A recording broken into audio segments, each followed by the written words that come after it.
Okay, welcome everyone, and thank you so much for joining us for this webinar today, focused on road safety evaluation during COVID-19 among vulnerable road users in Canada, part 2 of that project, and focusing in on lessons learned. We would like to begin by acknowledging the land on which Parachute is located. For thousands of years, it has been the traditional territory of the Wendat, the Anishinaabeg, the Haudenosaunee, Métis, and the Mississaugas of the Credit First Nation. Today, this land is still home to many Indigenous peoples, and we are grateful to have the opportunity to work on this land. And I think it's very fitting that as we spend this next hour together learning and thinking about the built environment and our interaction with it, it gives us an opportunity to reflect on our relationship with the land and the connection between the land and the health and well-being of our communities now and for future generations. So I invite you to keep this in mind as we listen and learn today. This is part 2 of a 2-part webinar series based on the work of the RECOVR Canada project, which is funded by the CIHR, the Canadian Institute of Health Research. And as you can see by the member organizations and investigators and partners on the screen, certainly a large collaborative effort. And changes implemented in the early years of the pandemic and since have provided a unique opportunity to assess their impact. And this is what this project has been able to accomplish. And we're going to share some of those learnings today. If you missed part 1, a recording is available. For the RECOVR project, there are 2 objectives. The first, to analyze temporal and spatial trends in traffic collisions by transport mode in relation to the COVID-19 pandemic. And the second, to assess the effectiveness of existing and newly implemented built environment road safety interventions on the rates and spatial distribution of traffic collisions. So, for example, seeing the new implementation of cycling infrastructure in particularly in larger urban centers during this time, and what has this meant? We have 5 excellent panelists joining us today, and I will quickly introduce them before we hand it off to our first presentation. Brice Batomen Kuimi is assistant professor with the Dalai Lama School of Health at the University of Toronto. Philippe Brodeur-Ouimet is research assistant, and Tim Chevrier is research technician and GIS analyst, both from le Laboratoire, piétons et espaces urbains. Richard Wen is postdoctoral fellow with University of Toronto. And finally, Sarar Zubair is clinical research coordinator. Apologize for my screen share. Research coordinator at the Hospital for Sick Children. Without further ado, I will hand it off to Tim and Philippe for our first presentation.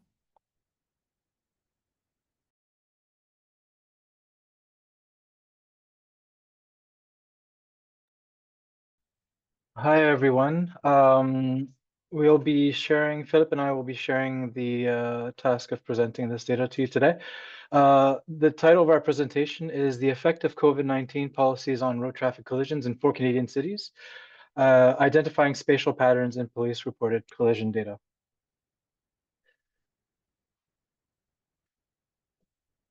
Here's the outline of our presentation. We're going to first off present the research questions that we try to answer. Our methodology, how we categorize the data, how we aggregated, the types of analysis we did. We'll present a few of the results, and then we'll try to summarize some trends that we noticed in the data.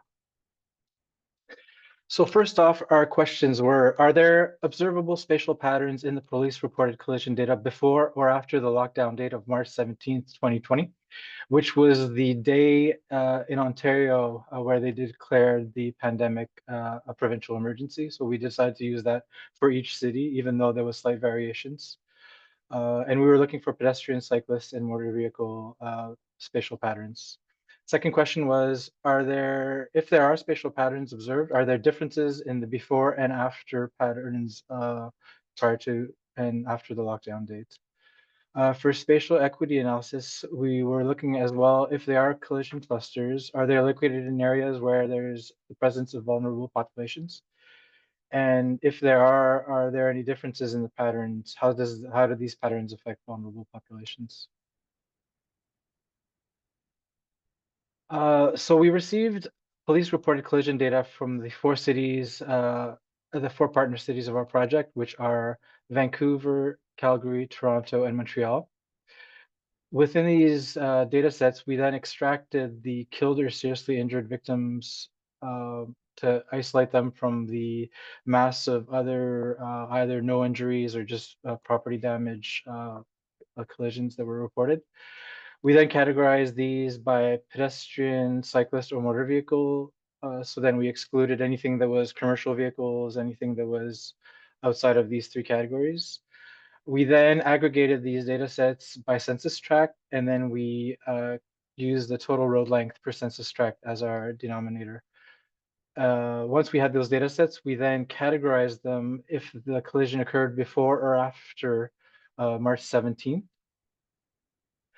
Based on the data sets available, we ended up with different time frames, different scales for what's before and what's after. So we tried to use as large of a time frame as possible, but that ended up kind of creating various before and after time periods for each city. So this is to give you an example of the length before and after. So the first type of analysis we did was to try to see if there was any spatial autocorrelation within these census tracts.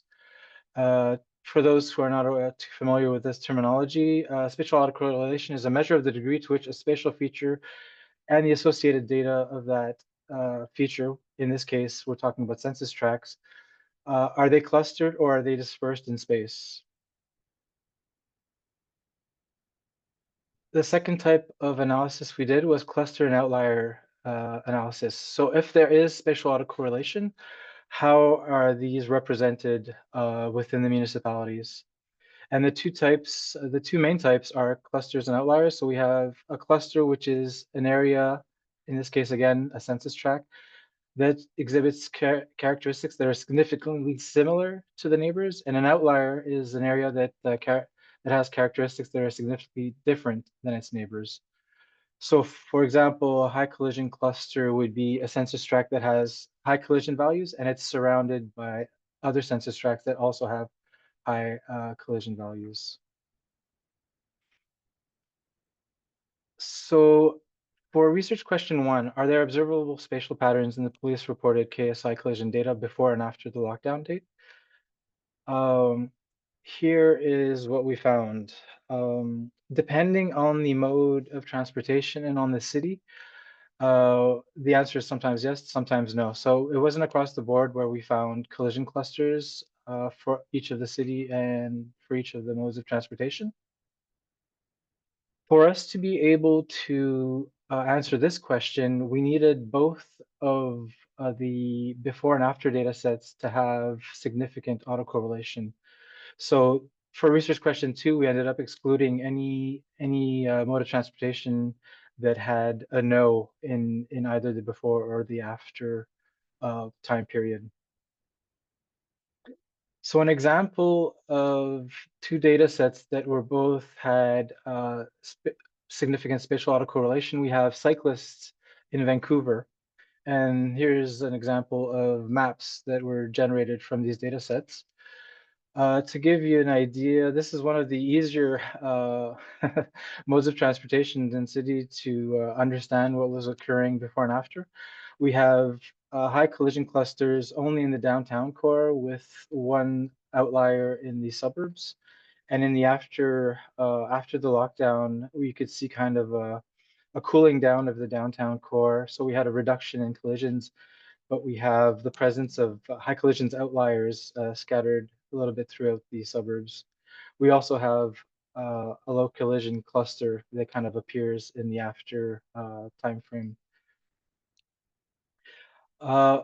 This is one of the easier kind of before and after comparisons to do. Most cities, there's a lot going on in the before and afters, so we decided to create a bit of a comparison map, a difference map using these collision values.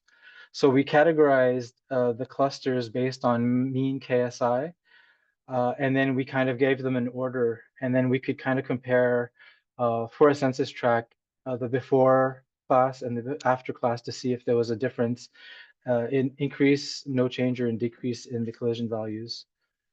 And this is what the same for Vancouver cyclist collisions. This is a kind of a difference map to show kind of a reduction in collisions, an increase in collision, or no change in collisions. I'll pass it off to Philippe to answer these questions here. Yeah, thank you, Tim. For this part, we're going to look at how collision clusters are affecting vulnerable populations. Just a reminder of the two research questions that are collision clusters located in areas where vulnerable populations reside? And are there any differences between the before and after patterns for vulnerable populations? You can go on to the next slide.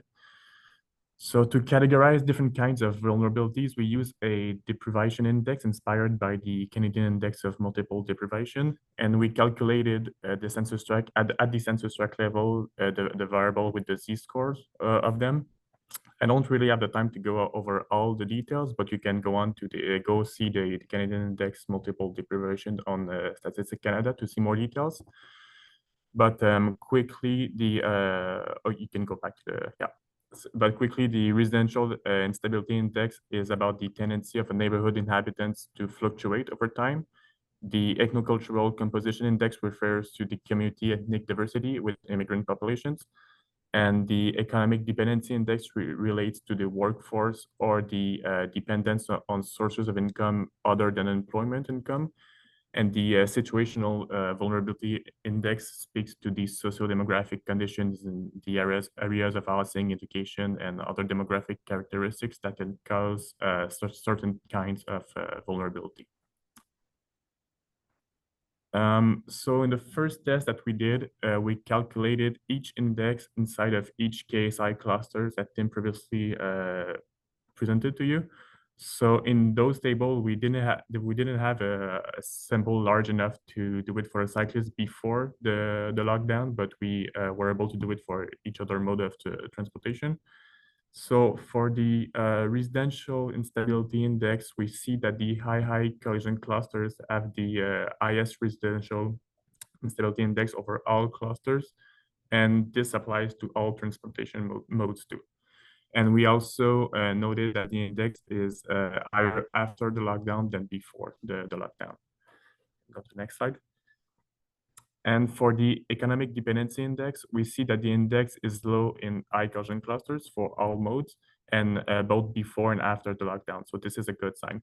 But we see that for pedestrians, there's a spike in some collision outliers after the lockdown that weren't there before.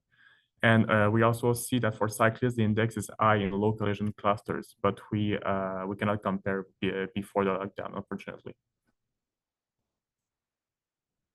For the ethnocultural index, we see that for pedestrians, the index is higher in high collision clusters, but clearly it is lower in low collision clusters. And for cyclists, this is a little bit different. We see that there are some census tracts in with high ethnocultural index that are high collision outliers. But overall, we see that the index is high in low collision cluster, which is a good sign for cyclists, but not for the pedestrian collision clusters. Next slide.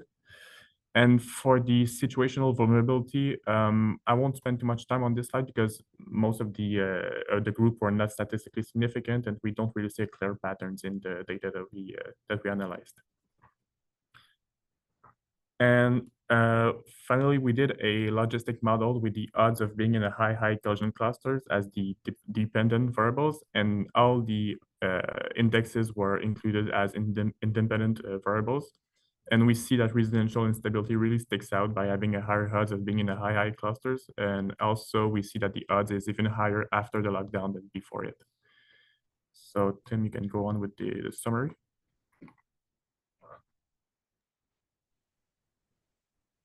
So some of the discernible or observable spatial patterns relating to spatial autocorrelation. For pedestrian KSI collisions in all cities, there was significant spatial autocorrelation observed. So we had some clusters before and after the lockdown date. For cyclist collisions in Montreal and Toronto, there was some clustering, but after the lockdown date, the collision points were more randomly distributed. So they were less clustered, which means less hotspots, no clusters or significant clusters present. For Calgary, it was the only city that had significant spatial autocorrelation for all three modes before and after the lockdown date. When we look at the actual clusters and outlier analysis results, if we look by type of cluster, the high collision clusters were consistently located in the urban centers in the downtown cores for each of the cities, and that was before and after the lockdown date. The high collision outliers were always scattered throughout the suburban areas for all modes of transportation, but there was no discernible spatial pattern before or after the lockdown date. Low collision clusters was an interesting one because it kind of divided as well into transportation modes. So for pedestrian low collision clusters, there were some present in the suburban areas before the lockdown date, but they all kind of disappeared after the lockdown date. For cyclist KSI collisions, there's a slight increase in low collision clusters in the suburban areas after the lockdown date. And for motor vehicle KSI collisions, which only applies to Calgary, the clusters are spread out throughout the suburban areas with no discernible patterns before or after the lockdown date. When looking at difference maps, looking at pedestrian KSI, we could see that the urban centers had slight decreases, but mostly no change in values, in collision values. In the suburban areas for pedestrians, there was mostly no change. Sometimes there were some large clusters of increase, but it was very specific to some neighborhoods, and there was no real discernible pattern to why those clusters appeared. For cyclists, KSI collisions in the urban centers, Calgary had a mix of values. With most, it was mostly an increase in collision values in Calgary, but it was decreased in Vancouver. So we don't really have a trend that could that's transferable across all the municipalities that were involved in the study. For suburban areas, when relating to cyclist collisions, there was mostly no change in values, and there was some scattered increase and decrease with no discernible spatial patterns. Motor vehicle collisions, which only applies to Calgary, we had a mix of values, but mostly no change in the urban center. And there was larger clusters of both increased and decreased values, but with no discernible spatial pattern in the suburban areas. And to summarize the main findings in regard to the deprivation indexes is that residential stability is the deprivation index with that is the most strongly associated with the higher odds of being in high collision clusters, and even more so after the lockdown date. And also that the economic dependency is low in high collision clusters, but there are some census tracts that have are high collision outliers that would be interesting to look at more closely. And when we look at the differences between transportation modes, we observe a similar trends between transportation modes, while there are some exceptions. For example, cyclist collisions clusters were less correlated with economic dependent populations than other modes. And also we see that census tracts with higher ethnocultural composition index were more impacted by high collision clusters for pedestrians, but less for cyclists and motor vehicles. So I think that's it for us. Thank you. Thank you so much for sharing that. And remind folks that if you have any follow-up questions, you can go ahead and use the Q&A box to submit those to our presenters. So next up, we have Richard Wen.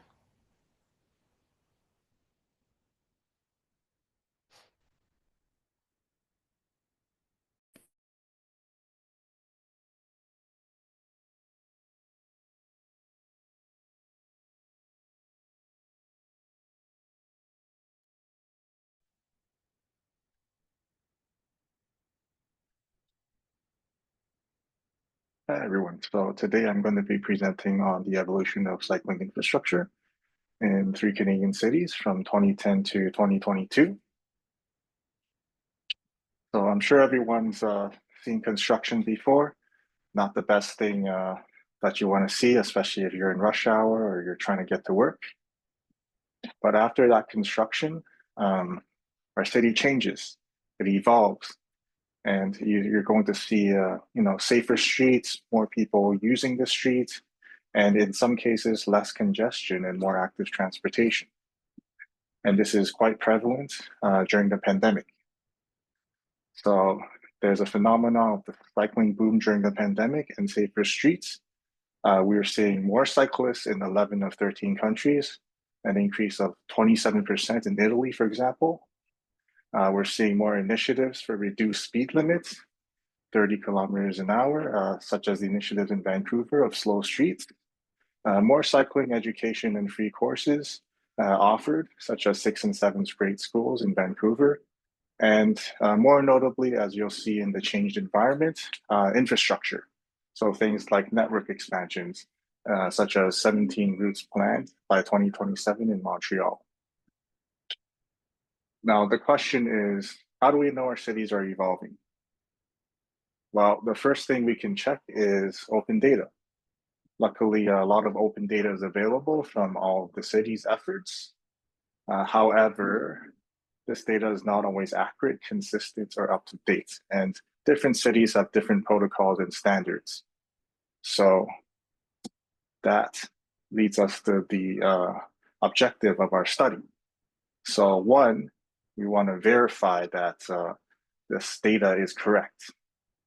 And then secondly, we want to evaluate and check how our cities are evolving with accurate and correct and up-to-date data.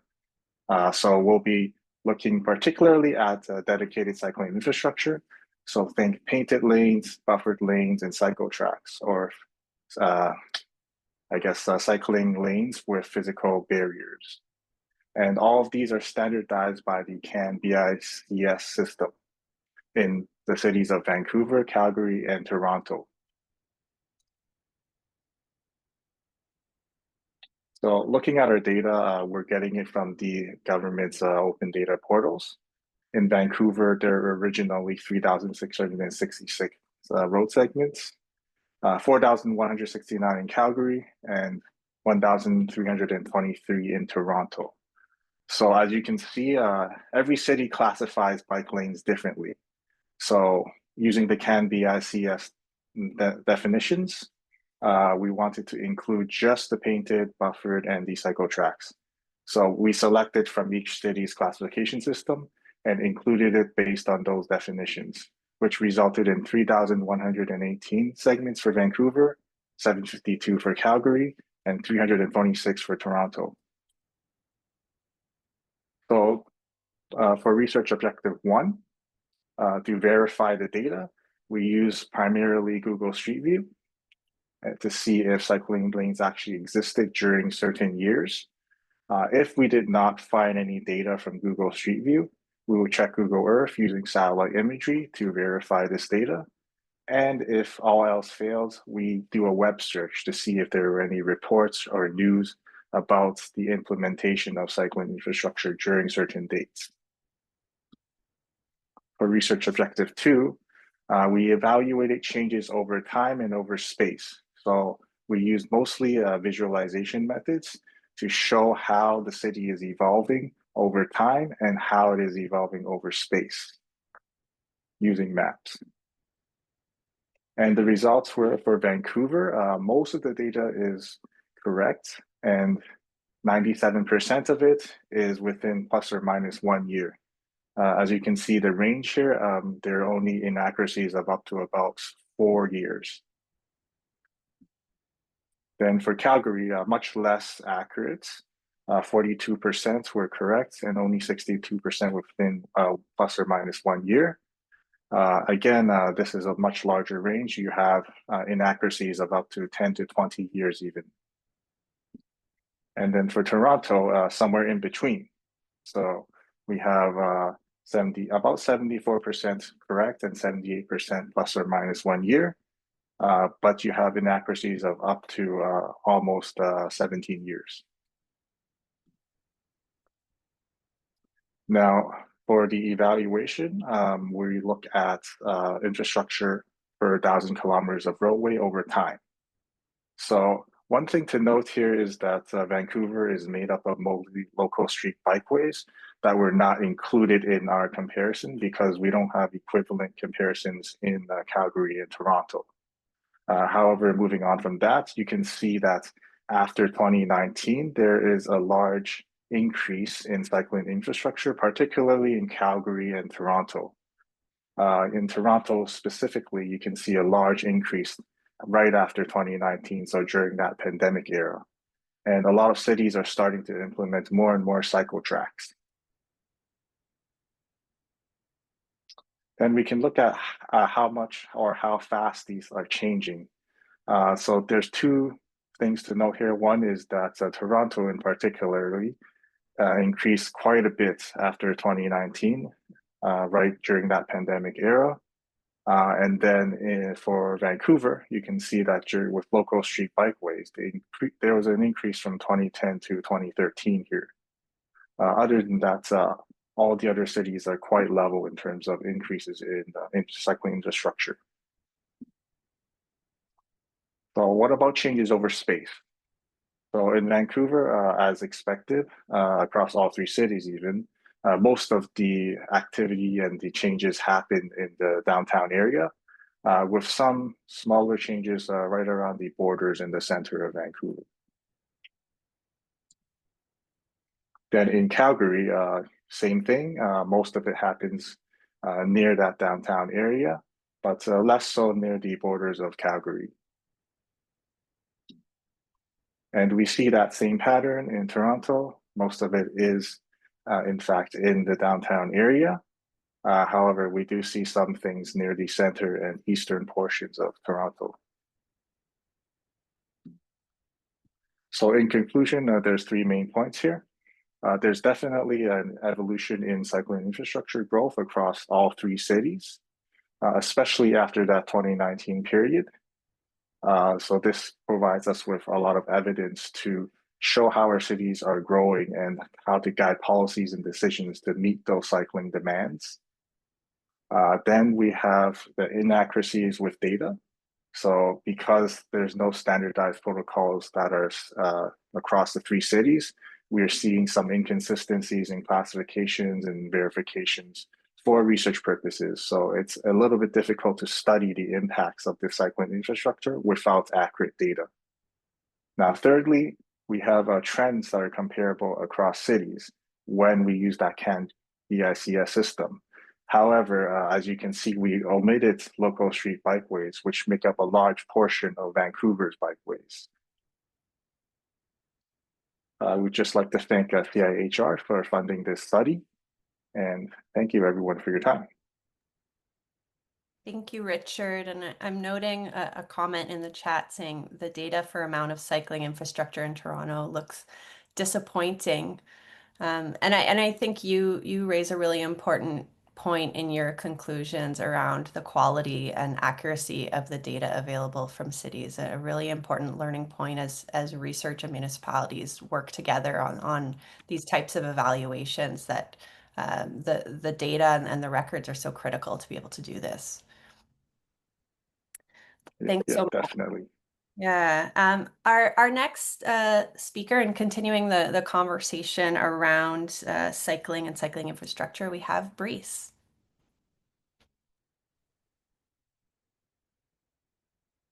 Morning, everyone. Can you see my screen? That's perfect. Perfect. Morning, everyone. My presentation is nice follow-up from Richard. So now that we have a good idea of where we have those cycle track and painted lane, and we have verified that they are actually there, we have good some accuracy around the year of implementation, we can actually assess how do the implementation of those infrastructure is associated with injuries. So the focus of this presentation is looking at those infrastructure. Can we see any difference in injury before and after? So I want to stress that I have no conflict of interest. And I want to thank all the funders. So the objective, as I say, is to assess the impact of this cycling infrastructure on road traffic injury. So I work with three cities, the three cities that Richard just presented: Toronto, Calgary, and Vancouver. In terms of population, Toronto is the most populous city in Canada, followed by Calgary and Vancouver. In terms of density, however, Vancouver is more dense, followed by Toronto and Calgary. When we look at cycling, for example, cycling to work, before the pandemic, the most recent data before the pandemic that I found indicate that in Vancouver, around 6% of people cycle to work. In Toronto, it's around 3%, and in Calgary, it's like half of that. But when we look at the average number of people killed or seriously injured, cyclists killed or seriously injured, before the pandemic, we have around 17 cyclists per quarter in Toronto, 13 in Calgary, and 9 in Vancouver. So this is the context in these three cities.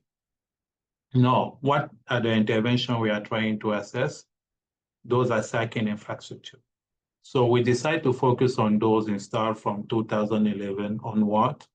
We only focus on permanent infrastructure, so temporary installation were excluded.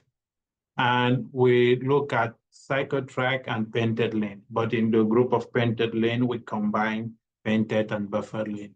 The idea is that both of them lack physical barrier. We look at several outcomes. Today I will present two of them. The first one is all road user killed or seriously injured. So cyclists, pedestrian, road driver. And the second one was only looking at cyclists killed or seriously injured. So we use data from municipal police report record. Unfortunately, the year from which we have data on collision change across cities. So in Toronto, maybe because we are based in Toronto, we have data from 2019 into 2023. In Calgary, we were only able to secure data starting in 2006. So because of that, we cannot evaluate all the installation in Calgary before 2016 because we need at least 1 year of pre-data. And in Vancouver, we have data from 2010, 2021. So the unit of analysis were a road segment. So a road segment that received a cycling infrastructure during in a given year. And the way to assign a collision to a road segment was that when we have the GPS coordinate of a collision, we look at in which road segment the collision happened. And then we assign that collision to a given road segment. And in terms of design, we use what we call an iterative time series, which is similar to a stepwise trial. So the idea is that, for example, A, B, C, G, those letters could be a road segment. So segment A and B may have received an intervention in cycle track in 2016. So for that, we will use all the other segments that received a cycle track letter, the white period there will serve as control for AB until 2020. The idea was, instead of comparing road segments that have cycle track with all the other road segments in the city that do not have cycle track, we think a better control a road segment that will receive a cycle track later, but haven't received the cycle track at this moment. I think in that case, we are adjusting for a lot of potential factors that might be confounding the association. But because we are doing that, for example, for road segment A and B, we cannot assess what will happen in 2021 and 2022 if those years there was no other road segment that will later receive a cycle track in 2023, for example, because we don't have control. So this is a flow chart that illustrates all that I just mentioned, right? So we start with cycling infrastructure that Richard mentioned, present. We reduce to those that we were able to verify the presence. And then we only look at those installed after 2021. Then we start with injury. We'll look at those where we have coordinate, almost all of them. We restrict to KSI injury. and then we match road segment and injury. Because of that, if a road segment did not have an injury during all the study period, it will be, so we match. So even if a road segment did not have an injury, it will be there. But the time period changed here for each city, as I explained. So I will start with the result. So first, I will describe the trend of implementation of new cycle track over time. So it's similar to what Richard just presented. In Toronto, we have the orange line, which are cycle track, and the blue line are painted lane and buffer lane. And the number is the cumulative number of road segment, and the y-axis is the cumulative length in terms of kilometer. So from 2011 until the end, we have around 17 kilometers of cycle track and 50 kilometers of painted lane.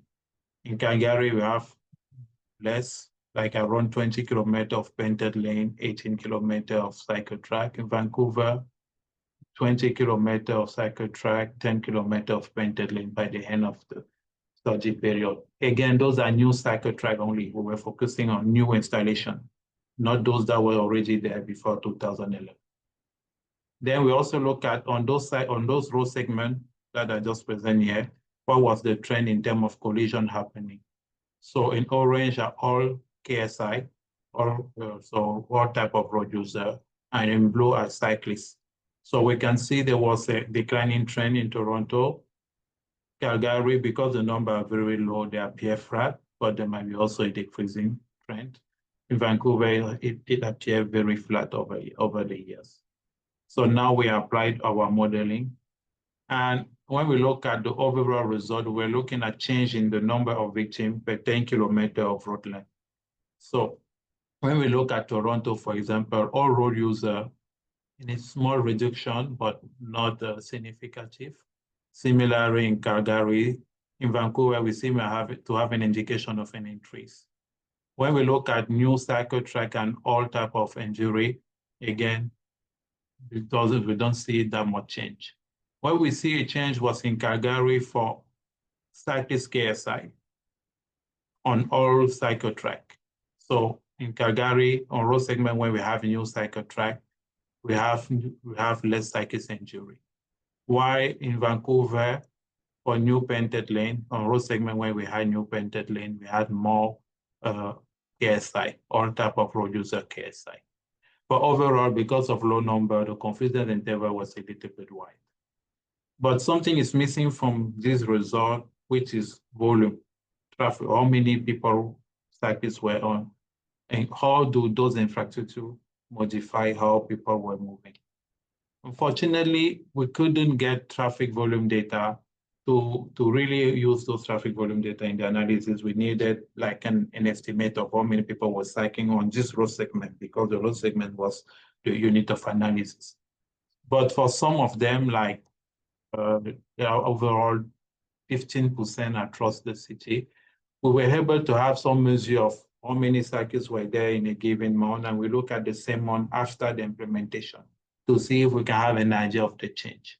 So overall, what we observe is that in the three cities, Toronto, Calgary, and Vancouver, for the small road segment where we can get some data, we have an increase in the number of cyclists, like of about 76% in Toronto, almost 3 times more cyclists in Calgary, almost 8 times more cyclists in Vancouver on road segment after the implementation of cycle track. So cycle track increased a lot the number of cyclists. But painted lane, we see smaller increase in Toronto, like 28%, in Vancouver, -3%, in Calgary, -3%, and in Vancouver, 40%. So having that in mind, we can put this result in perspective. So for example, even if on new cycle track in Toronto, we don't see a change, it might be a good thing because we have almost 2 times more cyclists, but the number of injuries haven't changed. So if you look at injury per cyclist, it's actually better. But we could not include the volume directly in the analysis because we only have data for a very small subset of segments. So as I just explained, as a limitation, our result, the initial result that I present suggests that having a new infrastructure doesn't change the number of people using the infrastructure, which is wrong. But the lack of granular cycling volume doesn't allow us to directly include that information in the model. Another issue is that cycling injury are often underreported, and there are some work that suggests that the level of underreporting is increasing over here. But we are pretty certain that the road segment that were included, actually there was an infrastructure there, as Richard has explained the methodology we applied. So in summary, this result shows us that we have a lower injury rate by cycling exposure, because we show that, especially for cycle track, we have a huge increase of cyclists, but the number of injury doesn't change. In Calgary, even went up. While for painted lane, we have some indication that it went up, for example, in Vancouver. So implementing those infrastructures to increase the ridership, which is good, is active transportation, but we don't see an increase in the total number of injury, which seems to be good too. For a Vision Zero perspective, where we, in addition to promoting active transportation, we also want to reduce the number of overall injury. Maybe cycle track is the way to go than painted lane, right? So this is why we can say based on this result. So thank you so much, and looking forward to any question. Thank you, Brice. And yes, a reminder, you can insert any questions you have in the Q&A box. And our final presentation is from Saror. Take it away.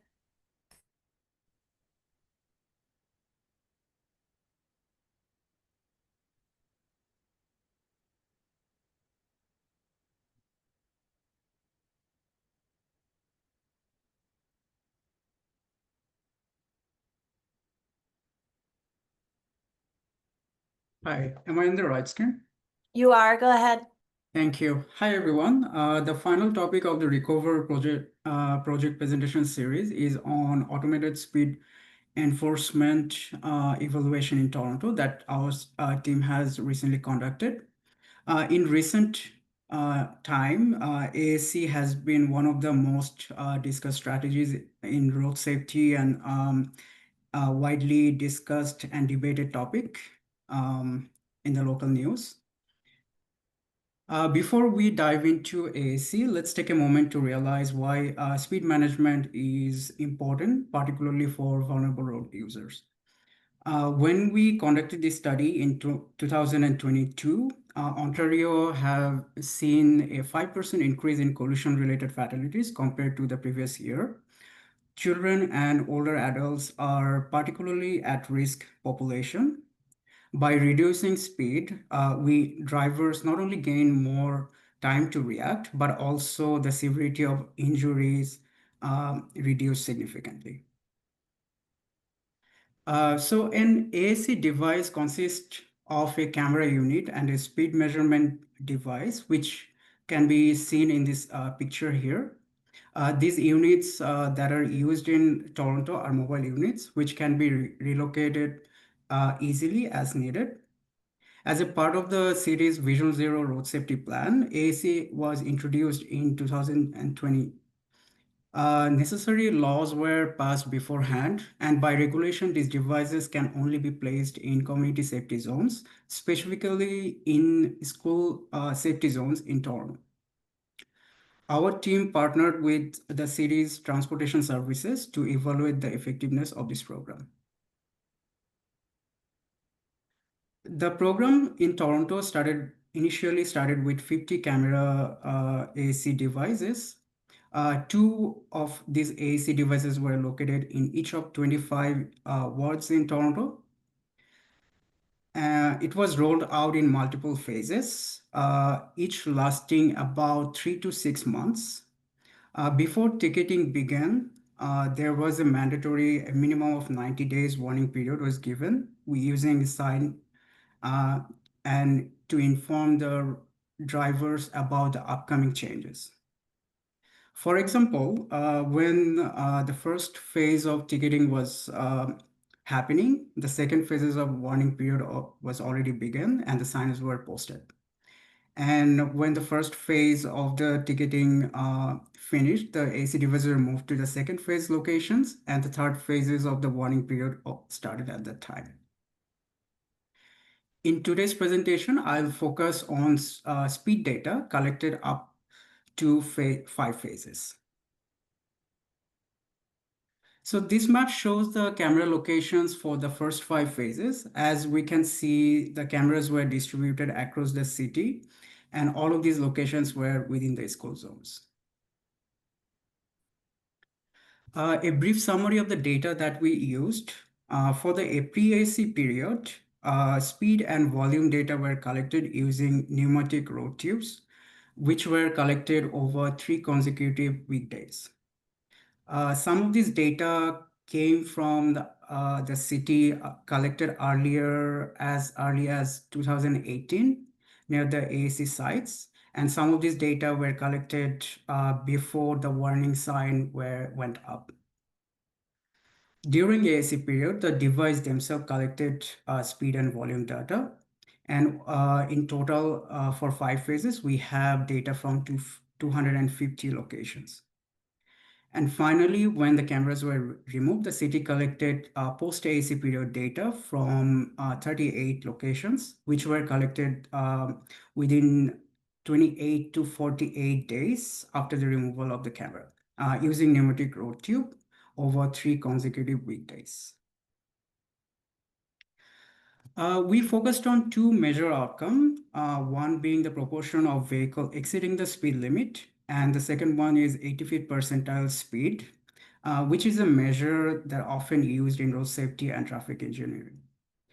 To evaluate the program, we used a quasi-experimental design and applied generalizing estimating equation regression analysis, adjusting for differences in exposure across different locations as well as seasonality. We have divided the data whether they are collected during summer or winter. This is the first of our results slide. This slide shows the percentage of vehicle exceeding the speed limit on 40 km/h roads during the warning and ticketing periods of phase 1. As we can see, speeding dropped significantly when the ticketing began. The green portion of this graph shows the vehicle driving between 1 and 10 km over the speed limit, while the yellow, orange, and red portion of this graph represents the vehicle that were going more than 10 km/h of the speed limit. Notably, the proportion of vehicle exceeding the speed limit more than 10 km/h decreased more when the ticketing begins. And the downward trend continued throughout the intervention period, as we can see, which went up until November 2020. One important thing to note is this phase was also during the COVID-19 pandemic restriction period, and there were school closure and school opening happened during this period as well. We also took a note of those situations. This is a similar graph that shows a drop in speeding on 30 km/h road during the phase 1. This slide compares speeding behavior on 30, 40, and 50 km/h roads across the first 5 phases of this program. The top row represents the pre-AAC period, and the bottom row represents the AAC period data. Each of these bars represents the percentage of vehicle within a certain speed range. So we can see from 0 to 20, 20 to 25, and so on.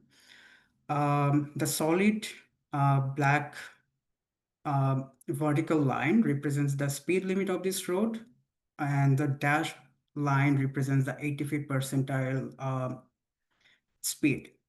During AAC implementation, we see not only more vehicles driving at or below the speed limit, but also the 85th percentile speed shifted closer to the posted speed limit. So comparing the top and bottom graph, the number of vehicles exceeding the speed limit more than 10 km/h decreased substantially, which are the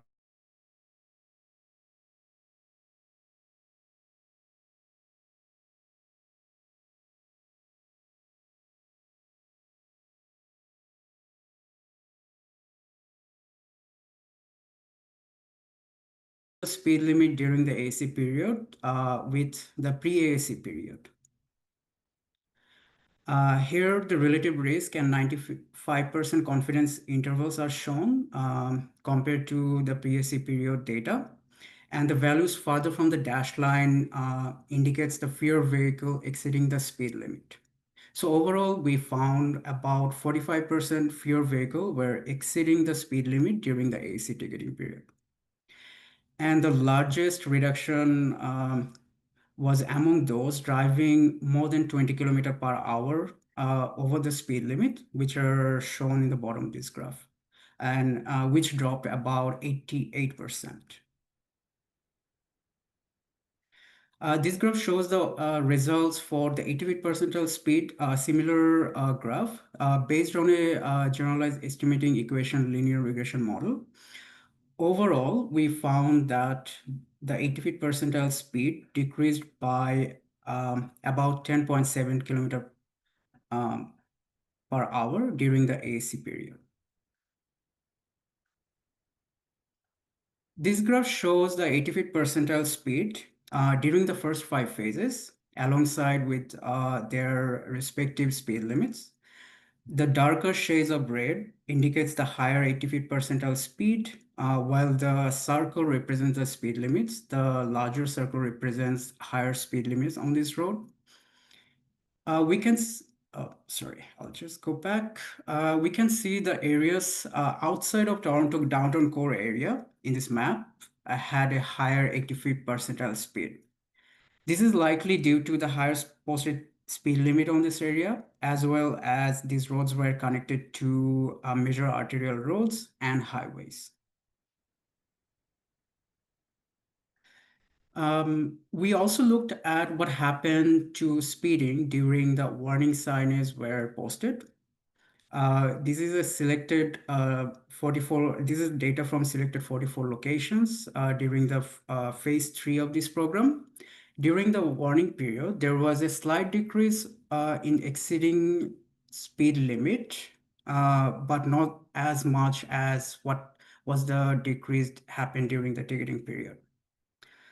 And there was no statistically significant difference in exceeding the speed limit by 20 km/h during the warning period, as we have observed it drastically reduced during the AC ticketing period. So what happened after the AC cameras were removed? This is a data shows from 38 selected locations where post-AC data were collected. And we can see there is no significant difference in exceeding the speed limit compared to the pre-AC period. So in summary, we found that during the AC period, significantly fewer vehicles were exceeding the speed limit compared to the pre-AC period, and the 85th percentile speed also decreased during the AC period. Like any study, our study has strengths and limitations. A key strength is we have a comprehensive data set covering pre-AC period, during AC, and as well as post-AC period across a large number of locations. Another important strength of this study is this study has a direct policy relevance and can help inform decision-making on speed management strategies. Some of the limitations are the camera locations were selected non-randomly. They were in the school zones chosen based on specific criteria. In addition, not all sites had pre-AC data available, and where it was available, the number of pre-AC observation days were fewer compared to the AAC days. And finally, another major limitation is this program took place during the COVID-19 pandemic. And during this time, COVID-related restrictions significantly altered traffic and transportation behaviors. If we like to know more about this study, a complete report is available on the City of Toronto's website. And we also have a recently published findings in the Journal of Injury Prevention. And there are numerous news articles available on the website. But I'm happy to answer any question if you have. Finally, thanks to our team and our funding and donors to contribute to this study. Thank you. Thank you so much, Sarar, and to all of our presenters. You mentioned policy implications. I think in our very, very current context in Ontario in particular, automated speed enforcement is a very hot topic. We've also seen it being much discussed in the province of Alberta over the last couple of years, and really the importance of having quality data to show the evidence behind interventions to open up some of these discussions with policymakers. And what great timing to have these data available and have the publication available to try and inform those discussions. So I want to give participants one more opportunity to provide any questions in the Q&A section or any comments that you want to share with our presenters.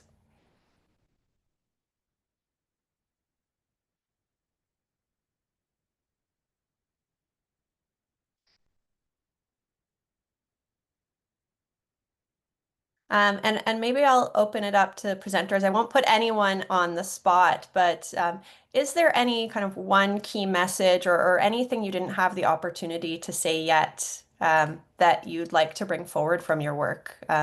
Or something you've said you'd like to really reinforce that folks take away from today? Just want to give you an opportunity for the last key message.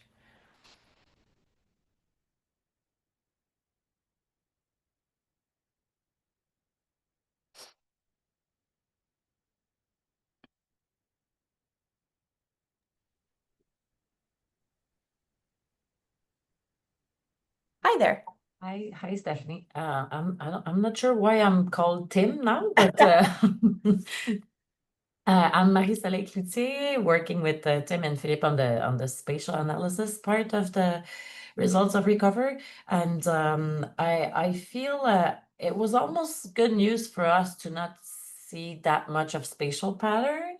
We were having a few hypotheses in our heads that were a bit worrying, but still, as Philippe was talking, there's still a way to go to be able to make sure that we have infrastructure in different types of neighborhood, just not the downtown core and the more affluent one in many ways, not just money.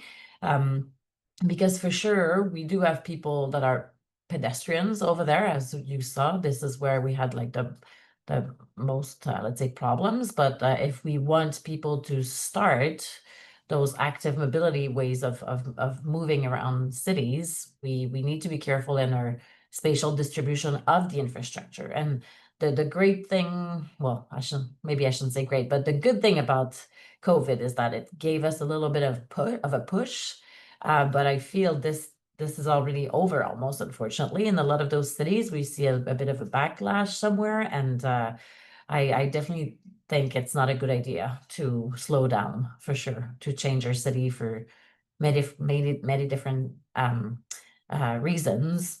Safety for sure, and lowering injuries, but also just better air quality and less stress and a whole bunch of things that are related to traffic and congestions and being in a car. So this is something I would say.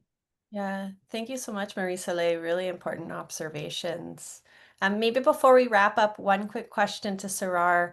Regarding the analysis in the post-ASE period, question is, would you conclude that once the cameras were removed, there was no lasting effect on speeding? Or what does that information tell us? So we wanted to see what happens because many times when the drivers are aware that there is a AC camera, they might want to slow down. And what happens when there is no camera and there is no posted signage? So that's why we requested city to see whether there is a hollow effect, which means if we take out the camera, whether the speeding behavior would remain same or would it change or it come back to what it was during the pre-AAC period. And we didn't see when the cameras were removed, the speeding over the speed limit went to the similar to the pre-AAC period. So, which can mean having those camera is important if we want to change the speeding behavior or reduce the speeding vehicles going over the speed limits. Got it. So not really evidence of the halo effect, and not really seeing that as they're going to be a temporary fix. It's something we need to think about maybe more long term. But showing that while they were there was certainly evidence of impact, not just for individual drivers, but that 85th percentile that tells us a little bit more about average speed and traffic flow, which is sometimes some of the critique or question about the speed enforcement. Thank you all so much, our participants and our panelists. I really appreciate your time today. We will make a recording of this available and send it out to all registrants. And thank you again so much, and have a great day and a safe day. Thank you. Thank you, everyone.